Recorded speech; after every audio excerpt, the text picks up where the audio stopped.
as there in 61st place. Back into the race is the Jean-Paul Buffon BMW that has a big off, and he's in the wall. Bang! That's a huge off. Jean-Paul Buffon, suddenly the car broke away under braking for Lecombe. Bang, off he has gone. It didn't look to be going that quickly, but it certainly has made an enormous impact into the wall. Well, I'm watching. I believe he turns in, and I think the right front suspension breaks. Suddenly there's tremendous camber at that right front corner. Yeah, yes, you might be right. And there's the bonnet popping up. But I think that's just the air being forced through the intakes. But I think the right front suspension broke on that car, or the wheel perhaps. Might be right, because when we first saw it on the shot, I thought it was going slowly, as though there was some sort of a problem. And then clearly there was, but maybe we'd just been able to pick up the car when the driver felt he had a problem. Ooh, and a big run off wide by 999. Wipers are now on. Was that a change for position? Yeah, there's the Rover racing car. Goes by the number 2. No, that can't be. That's Winkelhock going by. Look on the outside. Oh, Alex Lynn. That was close. Alex Lynn dive bombs them both. Here they come down towards Lassour, so Rast through the back markers, and now he tries to prise open the door against Alyoshin. Yes, to the inside line. Ferrari goes out wide, and there's contact there. That was Alyoshin getting into the Aston Martin ahead. Rast's got the run down past the pits. Here they come, side by side in contact. Rast gets into the Aston Martin, which clatters off the wall. Alyoshin goes back ahead. Rast survives, but the Aston Martin's got damage. Yes, but that could be a penalty for Rast, because that was not a professional car that he tagged, and that will be considered by the stewards. It's a Gulf Porsche leading the pack here. Oh, Porter's bang, and that's going to be a safety car, at least a full course yellow. Look at the front of the Porsche. It is virtually all the carbon fiber has disintegrated, and that is going to bring the number 998 Porsche ultimately, in my opinion, to the rear of the 20 Porsche once all this has been cleared away. Yeah, he locked him. He didn't lock him. He just outbraked himself, and that's given Christopher Mies the opportunity to get back. So now Mies, who was the one that was losing out on that lap, all of a sudden has managed to get. But the biggest loser of all, sadly, is Maro Engel, who's now three cars wide in Lassour's. The Audi in the middle, the meat in the middle. I don't know. I'm running out of expletives here. Look at the Porsche coming down the inside now. Unbelievable. Where's he going to end? Who is going to break latest? Engel goes back ahead of priming. Big twitch. Michael Christensen's Porsche is there. And then you've got Christopher Mies, who is desperately trying to salvage something out of all of this. And I think Dennis Lind is the one at the back of the pack. Yes, look at the Lamborghini. Dennis Lind, he's got a Porsche ready. He has to hit the brakes. Michael Christensen is in the way. Christopher Mies is over there. Maro Engel in that part of the racetrack he wants. Up to Lecombe they come. Wonderful racing. So when you've got a puncher, drive as steadily as you left front. Oh, and it's a front engine car. But it does front punches do much less damage. But that has shed the rubber. That's the rim. Because rubber, no, that's not. Yeah, it's shed the wheel. He's lost the wheel. We're going to now see the moment when the right front left went. Bang. Oh, wow. So under braking at Lecombe. Well, so the Ferrari in front, so no contact, was very lucky. Yeah. Because if the Ferrari had been a few meters closer and the Mercedes would not have stopped in the prescribed area, he would have gone straight up the back of him. That's Daniel Serra. He's just come out of the pits because he just served the drive-through penalty. That is now that's damaged. at the exit of the pits. Is that damage? He's spun. So now, is that his? Was that wasn't him coming out of the pits? That's him coming up out of Eau Rouge and Réunion, isn't it? So the 52 Ferrari. Let's have a cheeky little replay as and when we do. Yep. All right, back with the leaders. Oh, here we go. Yeah, this is Oh, here we go. So spun at the top of Eau Rouge, and any contact, I think, just kissed the front end. No, no, he got away with that. Scot-free. Fair play so far. Oh, I bet his heart rate is absolutely unbelievable. That is a full code brown. He's still going. He's still going. Oh, and that's 63. That's their race done. Heavily into the barriers, exactly where the Ferrari had just gone off. He went offline. The race leader is out, and we will have a full course yellow. And we will probably not need to go to safety car because Dennis Lind drives away, and again... Here we go. Oh, straight on! Straight on. Is that punch? No. It something... It seemed very odd, the fact that it just did go slightly straight. Oh, and that's a big... That's not coming back. That is not finishing the race. And it's coming alive. And another car off. It is the 991 Porsche. It's at the top of Eau Rouge. And that is the Renault car, is it not? 991. It's going to be a full course yellow, I would fear, to sort this out. So yet again, the circuit bites. Daniel Alaman is the driver. Oh, big damage, John. Oh, that is a serious accident. I mean, the front of the car, the right front suspension ripped off. Basically, the bulk, all the damage is back to the front bulkhead and the rear of the car. So that has gone in extremely heavily, front and rear. And the amount of debris on the racetrack is going to take some time. Full course yellow in 10 seconds.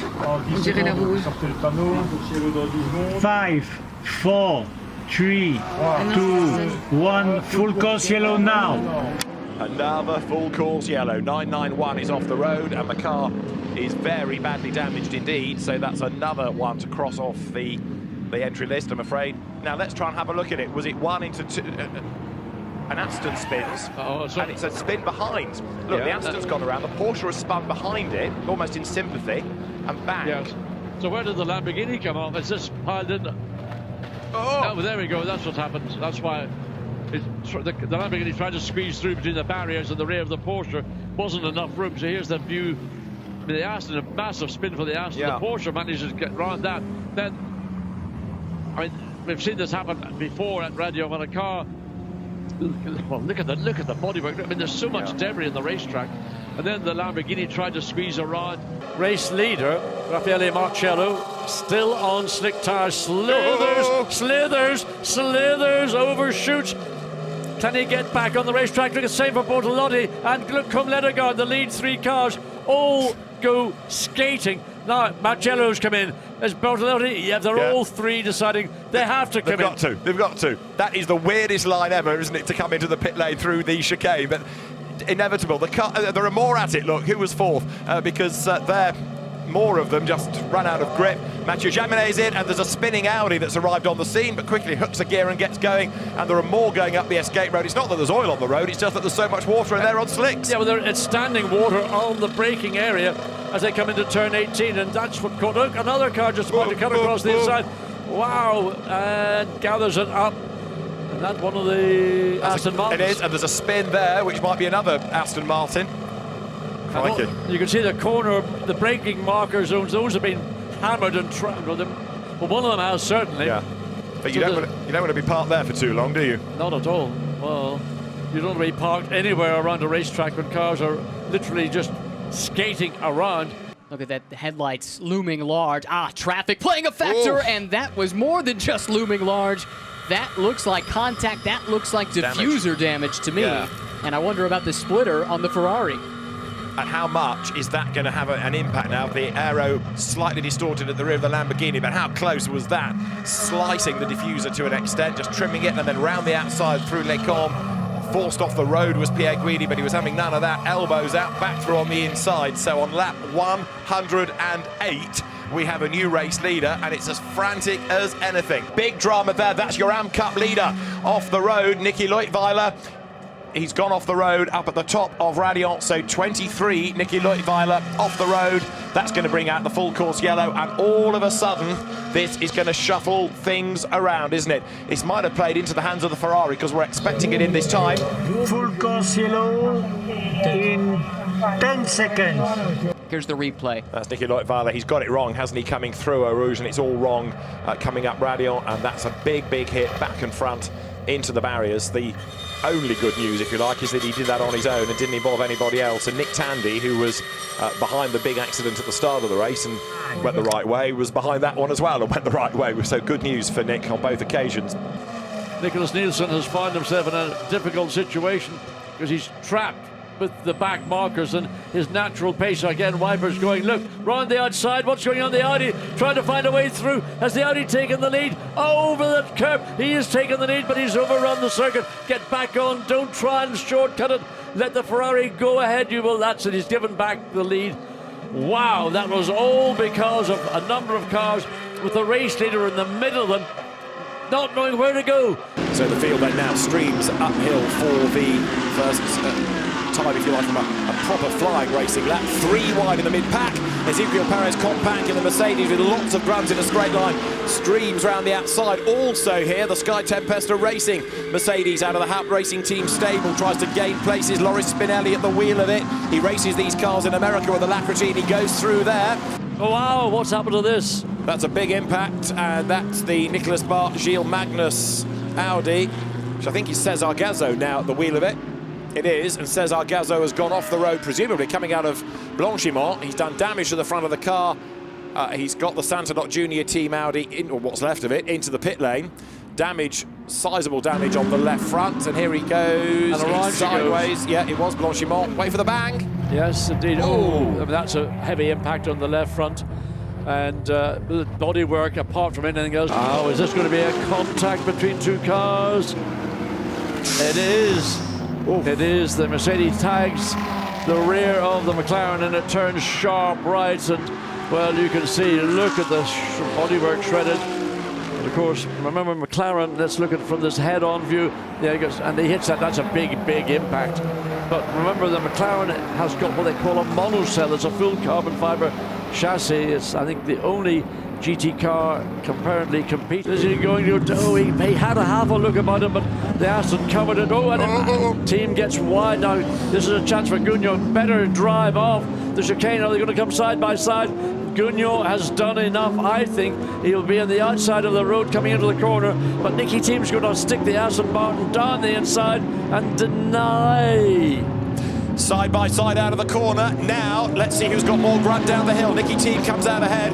Jules Gounon stands his ground on the outside line. He's going to have the inside for the first part of our Rouge, the outside for the second part. He's got his nose in front down the hill. Here comes Nicky Team. Mercedes ahead. They touch. The Aston Martin spins. Off the road goes Gounon. Around goes Team. He avoids anything solid so far. He spins. He's in the middle of the road. He's off the road.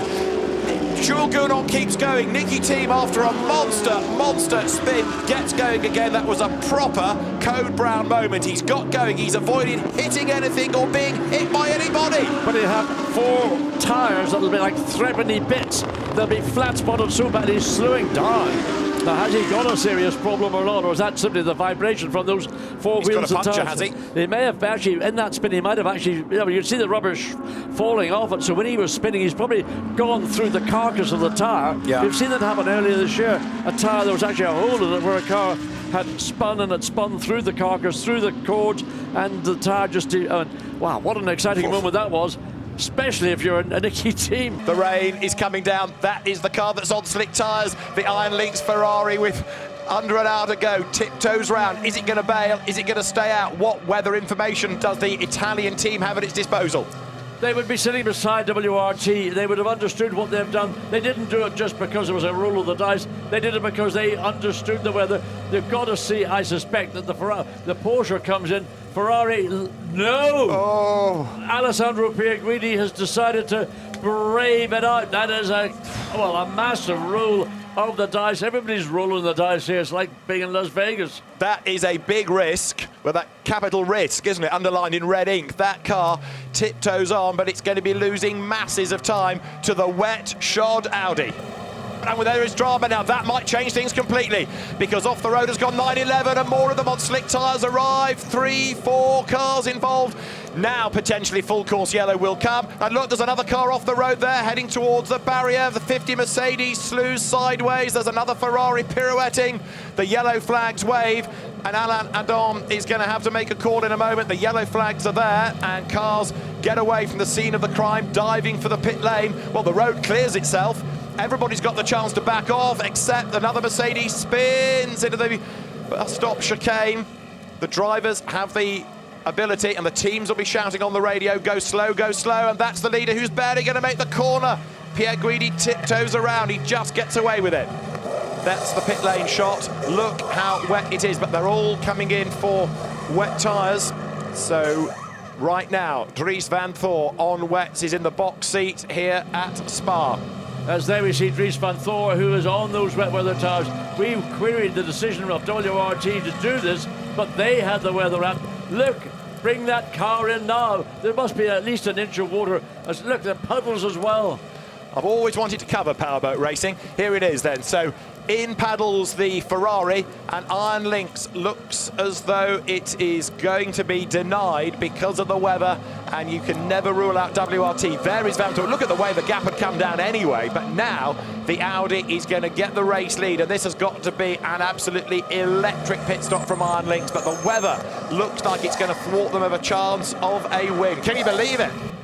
Full course yellow is called for. That's because of the car in a dangerous place more than the conditions. You might argue the conditions have been the catalyst for the car being off the road, but it's not just the rain that has triggered this. It is a car stranded on the circuit. And of course, if anybody else were to hit that, then we'd be in real trouble.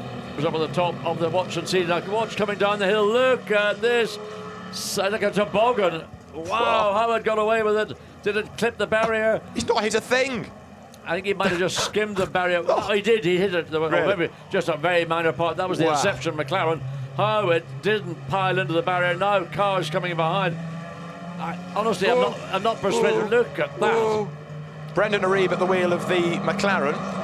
Whatever that was in the spray that missed him was pretty masterful. They are nose to tail, and right now the Ferrari is all over the Audi like a fat pigeon on a chip. We've been racing since 4:30 yesterday. 9.5 minutes to go, side by side. On the outside line is the Ferrari, and Pierre Guidi's going to do it. Right round the outside, he's got the drive, he's got the momentum, and he's got the bravery. Alessandro Pierre Guidi leads at Spa. Fantastic move.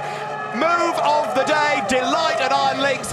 Alessandro Pierre Guidi, you are a hero. The Total Energies 24 Hours of Spa for 2021 is won by Ferrari, by Comme Ledegar, Nicholas Nielsen, and Alessandro Pierre Guidi, who comes across the line, the hero of the hour.